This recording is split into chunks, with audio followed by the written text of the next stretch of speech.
the new Morganite, which is potentially pretty scary because, you know, time tiering Morganite, pretty good card in stun decks. On the other hand, also something I really like in my paleo deck. So positives and negatives here, depending on how this goes. And we have a monster as well in this mix, as well as a new Morganite spell. Okay, we have Morgana, the Witch of Eyes.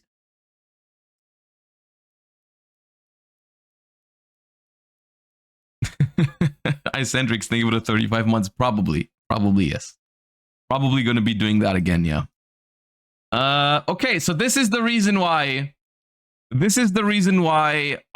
People are saying this is now connected to the Diabellstar lore because of this Morgana Witch card. I'm not sure if that's confirmed or not, or if that's just people yapping because they look kind of similar. I don't know. Either way, let's focus on the effects of the cards, and that's something I care more about anyways.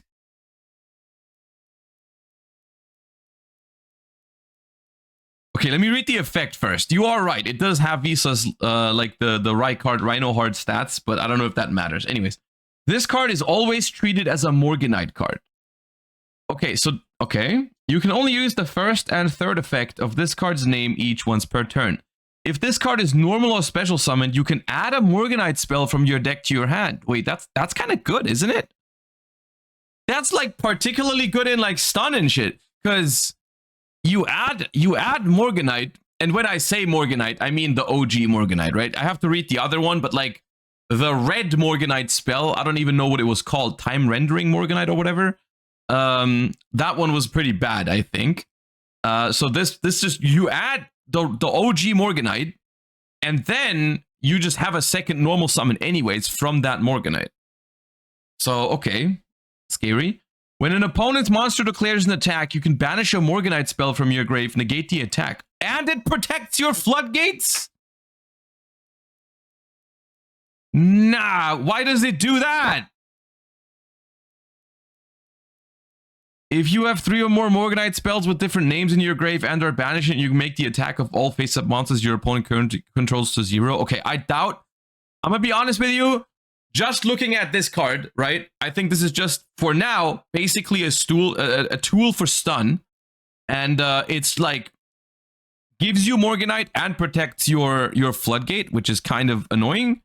I don't think you're ever going to play all 3 Morganites. Even if the third one is good, the second one is kind of ass, isn't it? But, okay. All right. Sin-bearing Morganite, or guilt-gripping Morganite, whatever they're going to call it. Normal spell card. For the rest of this duel, apply the following effects. You cannot activate monster effects in the hand. You can normal summon level 5 or higher monsters without tributing. You do not pay life points to activate spell trap cards. You can banish this card from your grave, then reveal a Morganite card in your hand. Place the revealed card on the bottom of the deck, then draw a card. Now, I will say, this one does have by far the best secondary effect out of all of them to deal with drawing multiples. But to be honest, I don't think you play this. 3 Solemns and normal summon Vanities and Majesties. Yeah, but like you have to think about like how terrible your deck is. How terrible your deck is if you don't draw this card. So, okay, let me time rendering Morganite, I think was the other one. The red one.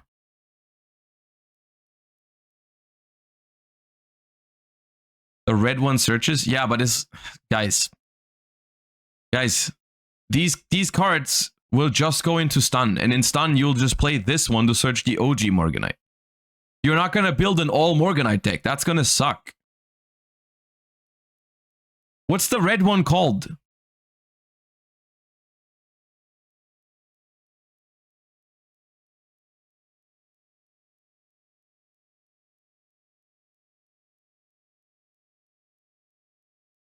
Song Morganite.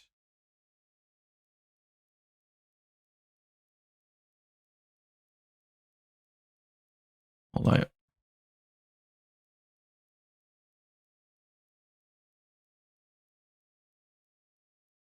Up.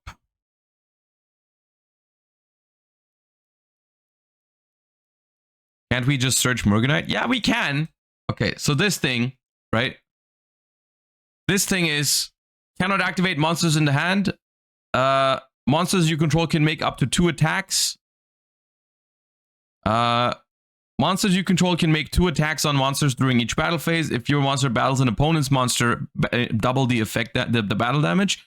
Banish this card from your grave, add a Morganite card from your deck to your hand, then place 1 card from your hand on the bottom of the deck.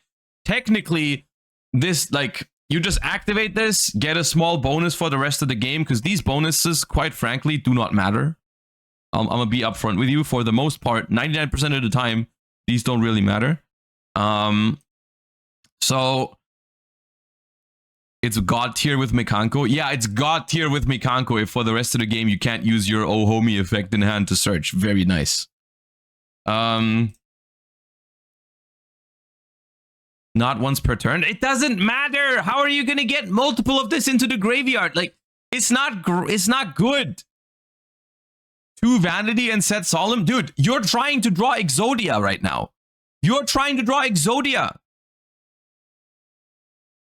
You're trying to draw this Morganite, the other Morganite, Vanity's Fiend, Majesty's Fiend, and Solemn Judgment. That's a 5-card combo, dude. No one's gonna do that. No one's gonna do that. And even if, look, you're not gonna put Majesty's and Vanity's Fiend into your stun deck. You can just normal summon those. There's barrier statues. It doesn't matter how big they are.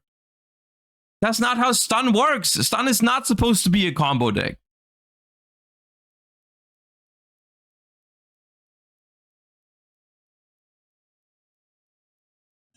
Dude, no one is gonna try to open this Morganite and Vanity's Fiend together. If you open, and the thing is, if you open Morgana, the Witch of Ice, and Vanity's Fiend, for example, because you're saying like, oh, but it's searchable by this card and by this card. This card sucks ass, so people are not gonna want to play that. This card, the monster, can search this Morganite, but then you don't have another normal summon. Dude, you're just gonna play this alongside the other Morganite in stun, and that's a working concept. You don't have to take the risk of drawing like Vanity's Fiend without access to the Morganite cards. It's not gonna happen. This card is not good. Here's a news tweet of Morgana being part of the Diabellstar lore. The lore of Azamina, Rise of the Moa Regina.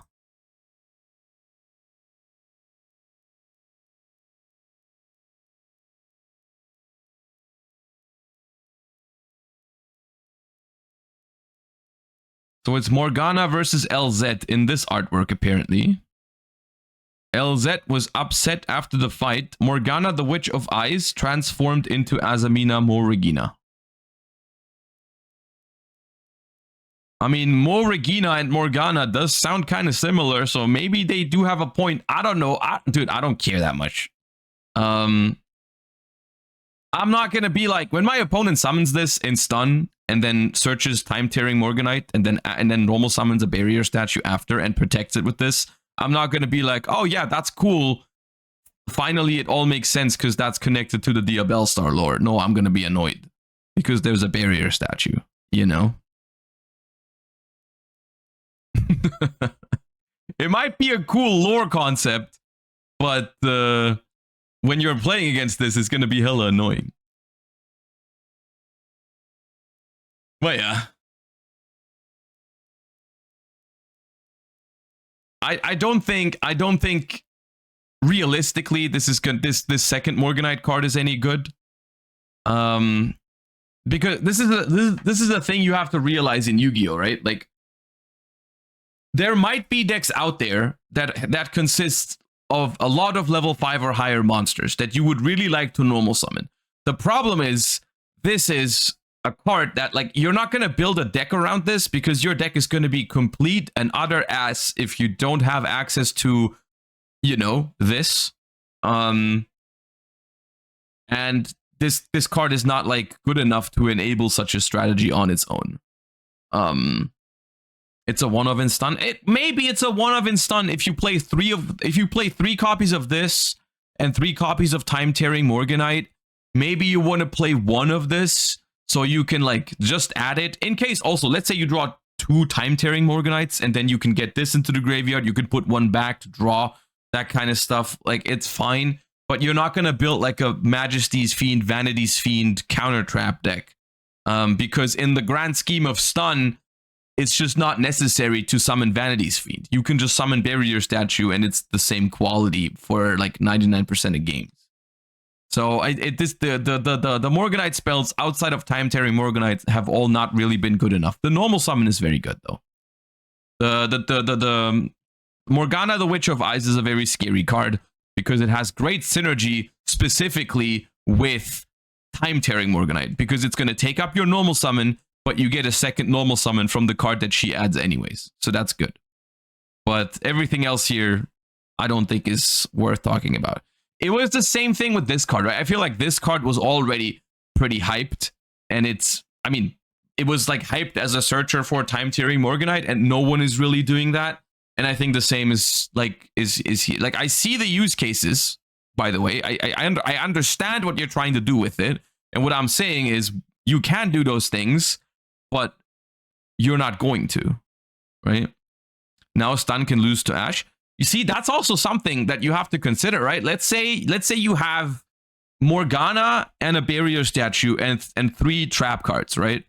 And then you normal summon Morgana, they Ash it or Veiler it or Imperm it or whatever, and you're not going to have a second normal summon available, so the Barrier Statue is just stuck in your hand for a turn, and you're going to be scrambling, right? So that's like, it's not just a net positive for stun decks to open this card, right? Sometimes you're not going to risk summoning it because you don't want to lose to Imperm or Veiler or whatever. So yeah, overall, it's a scary card. I'm not a fan of the design of this entire stuff, but it's like, it's pretty good still.